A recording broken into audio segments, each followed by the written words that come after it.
So it was another volatile day today for the Dow Jones Industrial Average. It closed down 800 points. That's a big deal. Stocks were in a free fall all day after the bond market sounded another warning bell about the state of the economy. Now, it's the kind of red flag that experts say can signal a recession. CBS News' Lisa Mateo reports from the New York Stock Exchange. Investors unloaded stocks on Wednesday. The Dow closed down 800 points. The Nasdaq slipped 242, and the S&P shed 85. Sparking the sell-off, a warning from the bond market. Yields on the 10-year Treasury note fell below the 2-year note for the first time since 2007. Market watchers say that inversion means a recession may be coming.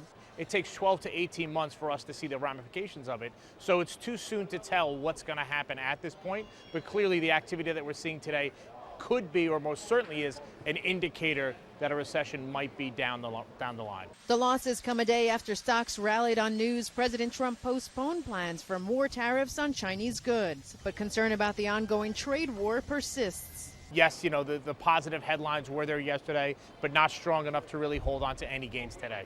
President Trump fired off a series of tweets defending his tariffs and bashing the Federal Reserve. The president said the Fed was too slow to cut interest rates in July. Market analysts point out that it is August and trading volume is lighter, which makes any volatility seem more dramatic. Experts predict that despite the uncertainties, the markets will still see growth. Overall, our economy has gotten stronger. Sentiment has gotten stronger. Investors are advised to think long-term and stick it out. Lisa Mateo, CBS News, Wall Street. All right, we're going to go in-depth and off-script on this topic tonight. Mark Avalon is with us tonight. He is the president of Potomac Wealth Advisors, the financial advisor. Thanks so much for coming in to talk with us about this. I want to break this down to the most simplistic terms. So when we talk about the bond market and the 10-year Treasury note and the 2-year Treasury note, these are seen as long-term investment things. So if people feel like the economy could be struggling, they would go to a T-bill because that's a more safe and secure investment. And as the yield goes down on a T-bill, that's a sign that people don't have a lot of faith in the economy. Do I have that right? And that's kind of where we are? That's right, because the more they buy bonds, the price of the bond goes up.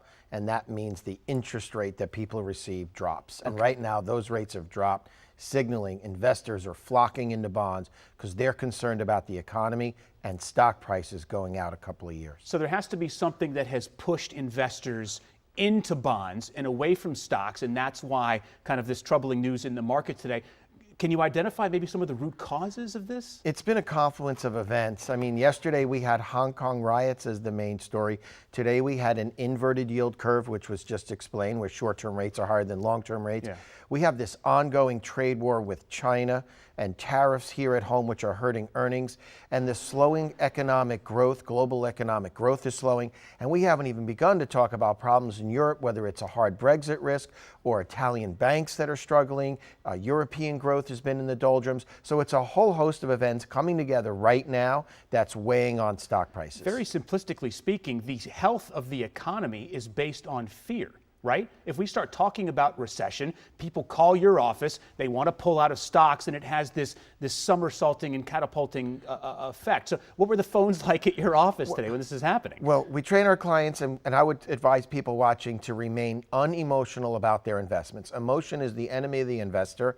Corrections and pullbacks are the norm. I've been on this set a few times during this bull market where there was bad news, whether it was a China slowdown or if it was Brexit or Greek bank failures, and the same story. Hey, the market's down almost 800 points or 1,000 points. What should you do?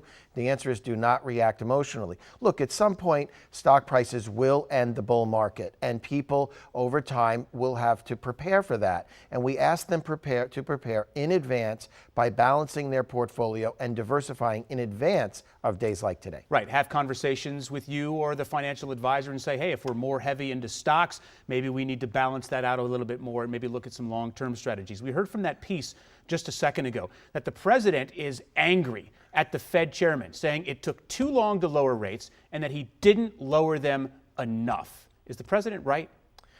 Well, it's hard to say. I'm not sure he's 100% correct because the Fed was accommodative early in his presidency. Then they raised rates because the economy was so strong. Those tax cuts that we had were adding a lot of growth, and they wanted to raise rates from those post-crisis levels. Sure, they were a little late for a month or two, but they've gotten back on track. So I don't think they're to the blame for today. I think the causes I outlined earlier, and they were numerous, did not mention higher U.S. interest rates. So I don't think they caused today, but I do look for the Fed to ease going forward. I think they're getting the message. I think the president will eventually get his way with the Fed lowering rates, but I don't think the Fed caused today's meltdown. Right. One interesting thing is a side effect of all this, a positive side effect, is that generally mortgage rates are tied to the yield on the 10-year T-bill. And because they're as low as they've been since 2007, 2008, if you wanted to refinance a mortgage or you're getting into a new mortgage today, this week, rates are actually very good. Right, and this is why people shouldn't react emotionally or suddenly, because there are forces and counter forces constantly at work.